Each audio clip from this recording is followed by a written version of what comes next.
800 साल के करीब हो गए सलाहुद्दीन अय्यूबी को वापस लाए हुए, लेकिन पिछले 100 साल से पूरी दुनिया के यहूदियों के अंदर एक ये फिक्र पैदा हुई कि हमारी एक रियासत होनी चाहिए, हमारा एक मुल्क होना चाहिए। ये मारे मारे पूरी दुनिया में फिर रहे थे। हिटलर ने इनको मारा तो अमेरिका में चले गए, अमेरिका में मारे गए तो बर्तानिया में गए, बर्तानिया से फ्रांस में गए, जगह जगह ये थोड़े थोड़े थोड़े आबाद होते रहे।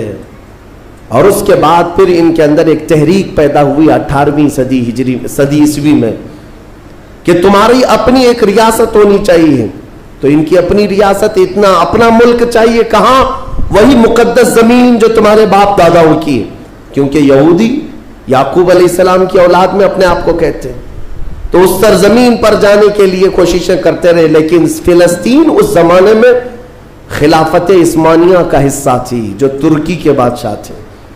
तुर्की के अंडर में फिलिस्तीन आता था, तो वहां पर इनकी मजाल नहीं थी। लेकिन हुआ यह कि 1914 से 1918 के बीच में फर्स्ट वर्ल्ड वार हुई, दुनिया की सबसे बड़ी जंग, पहली जंग अजीम, जिसमें तुर्कियों ने जर्मनी का साथ दिया और हार गए बर्तानिया इंग्लैंड के मुकाबले में। तो हारने की वजह से हुआ ये कि तुर्की की सारी खिलाफत खत्म हो गई, खिलाफत उस्मानिया के टुकड़े टुकड़े हो गए। 50 मुल्कों पर उनकी अकेली हुकूमत थी, सब टुकड़े हो गए। तुर्की को सब खत्म कर दिया गया, खिलाफत खत्म कर दी गई।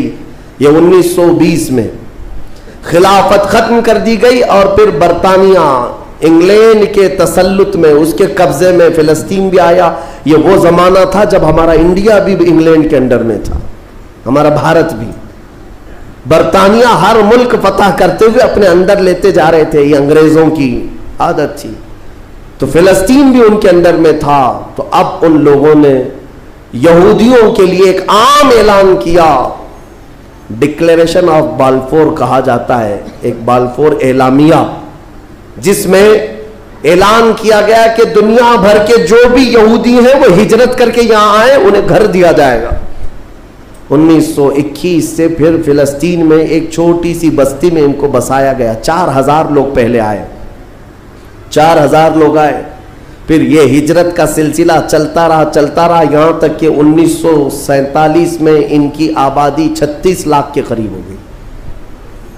30-35 लाख से बढ़कर के आगे बढ़ गए।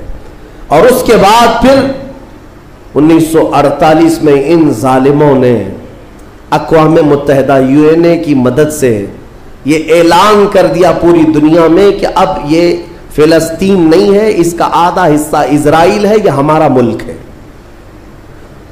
बात दर हकीकत ये थी कि यूएनए में, अक़वाम मुत्तहिदा में ये बिल पास हुआ था कि यहूदियों को भी रहने दिया जाए, मुसलमानों को भी।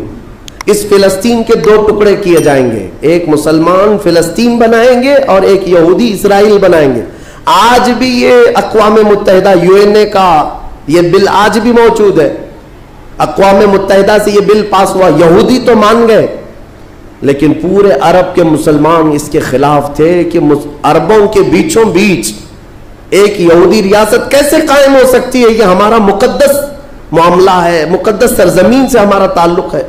एहतजाज करते रहे, लेकिन इन यहूदियों ने माल के जरिए, औरतों के जरिए सारे अरब मुल्कों के जो बादशाह थे इन तक अपना तसल्लुत जमा लिया। कई ऐसे अरब बादशाह हैं जिनकी बीवियां यहूदी, उनके घरों तक ये पहुंच गए और उनको ऐसा न्यूट्रल कर दिया कि अब वो फिलिस्तीन के बारे में बात ना करें। हुआ ये कि इजराइल तो बन गया, लेकिन आज तक फिलिस्तीन नहीं बन सका। फिलिस्तीन का वजूद दुनिया नहीं दिखाती, गूगल में चेक करो तो नहीं बताता, फिलिस्तीन कोई जगह नहीं। मेरे अजीजों, हर 10-10 साल पर ये जमीन को हड़पते आज पूरा वो अर्ज़े मुक़द्दस जिसको फिलिस्तीन कहा जाता है 90% यहूदियों के कब्जे में आ गया। अक़वाम मुत्तहिदा से ये भी बिल पास हुआ था कि आधा कर लिया जाए, इजराइल एक रियासत, फिलिस्तीन एक रियासत, लेकिन बैतुल मुक़द्दस जो है, मस्जिद अक्सा, वो दोनों के अंडर में नहीं रहेगी, ये अक़वाम मुत्तहिदा के अंडर में, ये खुद मुख्तार रहे। क्योंकि यहां यहूदियों का भी ताल्लुक है, ईसाइयों का भी है, मुसलमानों का है, सबको यहां आना जाने की इजाजत रहेगी, किसी के अंडर में नहीं रहेगा। यह पास हुआ था। लेकिन आज हालात यह है कि इस बैतुल मुक़द्दस की दीवारों पर, दरवाजों पर ये वहशी जालिम इजराइली बंदूक ताने आज भी खड़े हुए। ये जिसे अंदर जाने दें वो जाएगा। पूरी दुनिया अपनी आंखों से देख रही है इनकी खयानत, इनकी गद्दारी को, लेकिन कोई एक जुमला तक नहीं कहता कि इजराइल दहशतगर्द है। आपको मैं एक आंकड़े अगर बताऊं तो आपके रोंगटे खड़े हो जाएं। इन्होंने फिलिस्तीन के मुसलमानों में से अब तक 2.5 लाख सिर्फ बच्चों को कत्ल किया है इन इजराइलियों ने।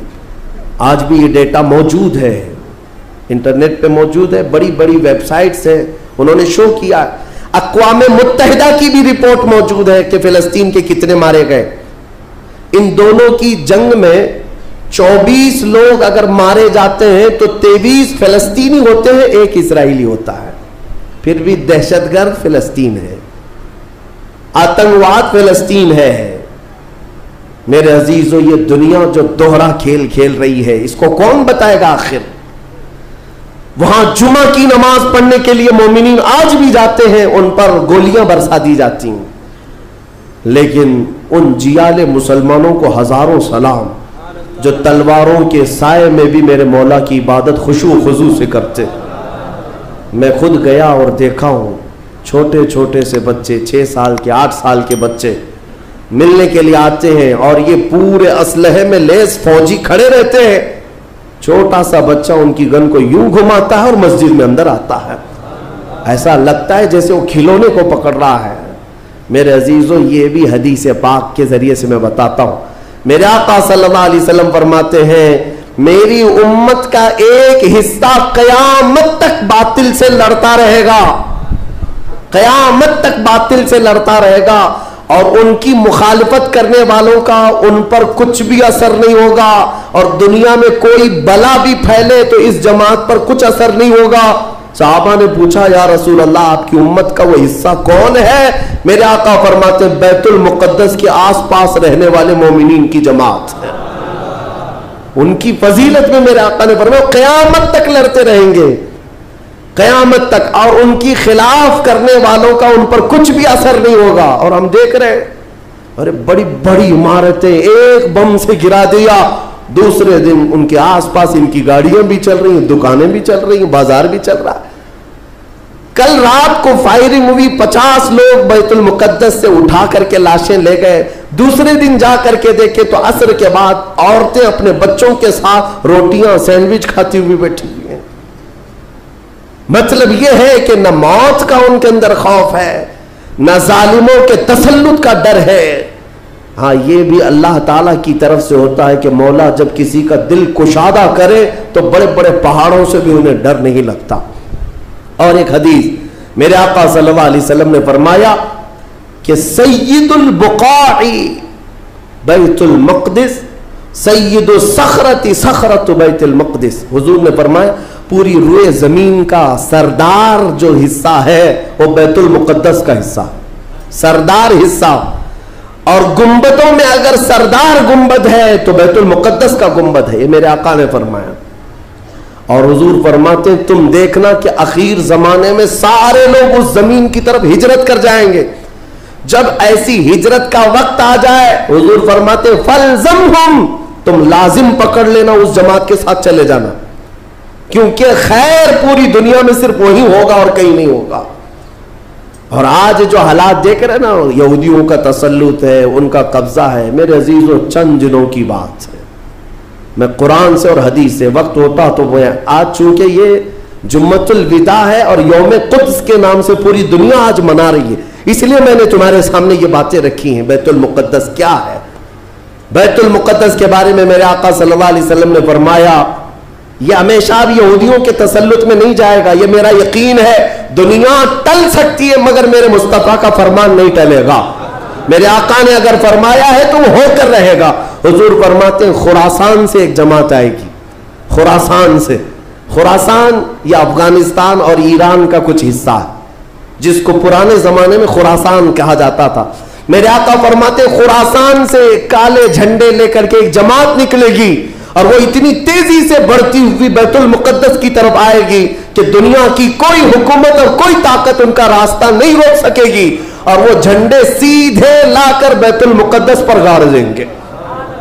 तुम सब भी इलिया, मेरे आका फरमाते इलिया ये बैतुल मुकद्दस की सरजमीन को कहते हैं, झंडे वहां गाड़ दिए जाएंगे। और हुजूर अकरम सल्लल्लाहु तआला अलैहि वसल्लम ने यह भी फरमाया, जब तुम देखना कि ये यरूशलेम बैतुल मुकद्दस दारुल खिलाफा बन जाए, दारुल खिलाफा का मतलब राजधानी, हुकूमत करने की जगह बन जाए, मेरे आका सल्लल्लाहु अलैहि वसल्लम फरमाते हैं फ़क़द दनतिज़ ज़लाज़िल वल बलाया वल उमूर, हुजूर फरमाते हैं तो फिर देखना बड़े बड़े जलजले आएंगे दुनिया में। जब यरूशलेम को राजधानी बना दिया जाए, दारुल खिलाफा, बड़े बड़े जलजले आएंगे दुनिया में, वल बलाया, और बहुत सारी बलाएं फैलेंगी पूरी दुनिया में। ये वायरस ये कंटिन्यू आएंगे, ये मत समझना कोरोना चला गया, हाँ ये सब अब कंटिन्यू आने वाली है बलाएं, पूरी दुनिया में बलाएं फैल जाएंगी और इतने बड़े बड़े मामलात होंगे जिनको तुम्हारे कानों ने सुना नहीं होगा, हुजूर ने फरमाया। और ये दारुल खिलाफा से क्या मुराद है, मुहद्दिसीन ने इसमें अलग अलग बहसें की हैं, लेकिन मैं आपको बताऊं 2017 में, अभी 3-4 साल पहले की बात है, 5 साल पहले, इन यहूदियों ने अपनी राजधानी डिक्लेयर कर दी, यरूशलेम है, बैतुल मुकद्दस हमारी राजधानी है, और सारे सिफारत खाने जितने भी एम्बेसी हैं उन्होंने सब वहां पर मुंतकिल करना शुरू कर दिया और बैतुल मुकद्दस की सरजमीन को अपना कैपिटल सिटी बनाने का ऐलान कर चुके। और मेरे आका की हदीस सादिक आ रही है, जब वो राजधानी बनेगी अब बड़े बड़े जलजले होंगे और पूरी दुनिया में बलाएं फैलेंगी और बड़े बड़े मामलात होंगे। और फिर उसके बाद मेरे आका सल्लल्लाहु अलैहि वसल्लम फरमाते हैं एक दौर ऐसा आएगा कि अल्लाह इनको जलील और रुस्वा करके उस जमीन से निकालेगा और एक इमाम बरहक के झंडे तले मोमिनीन जमा होंगे। पूछा गया वो इमाम बरहक कौन होगा, मेरे आका फरमाते वो मेरी औलाद में से होगा, उसका नाम मेरे नाम पर होगा, उसके बाप का नाम मेरे बाप के नाम पर होगा और अल्लाह उसको इमाम मेहदी की शक्ल में भेजेगा। हाँ ये जमाना बहुत करीब आ चुका, ये जमाना बहुत करीब आ चुका। मैं बारगाह रब्बुल इज्जत में आज जुम्मतुल विदा में यही दुआ करता हूं कि मौला अगर जिंदगी की सांसें बाकी हैं तो इमाम मेहदी की फौज में हमें जगह अता फरमा, उनके झंडे तले मौला हमें अमन अमान अता फरमा दे, दुनिया से जालिमों के चंगुल से मौला ईमान वालों को आज़ादी अता फरमा, कुफार और मुशरिकीन के तसल्लुत से मोमिनीन को आज़ाद फरमा दे। ए रब्बे जुल जलाल अहसनल खालिकीन, इस माह मुबारक में अगर तू हमें मौला इन रातों में इन दिनों में इबादतों को कबूल किया और भीख में कुछ दे तो मौला सिर्फ इतना दे दे कि पूरी उम्मत को मौला खैर व आफियत अता कर दे, खोई हुई इज्जत व वक़ार अता फरमा दे, हमारे नाहक कैद किए हुए बच्चों को मौला आज़ादी अता फरमा दे, बेकसूर जेलों में बंद हमारे बच्चों को मौला आज़ादी अता फरमा दे। मेरे चैनल को लाइक करें, शेयर करें और सब्सक्राइब करें, घंटी ज़रूर दाबें ताकि आने वाली कोई वीडियो तुरंत आप तक पहले पहुँचे।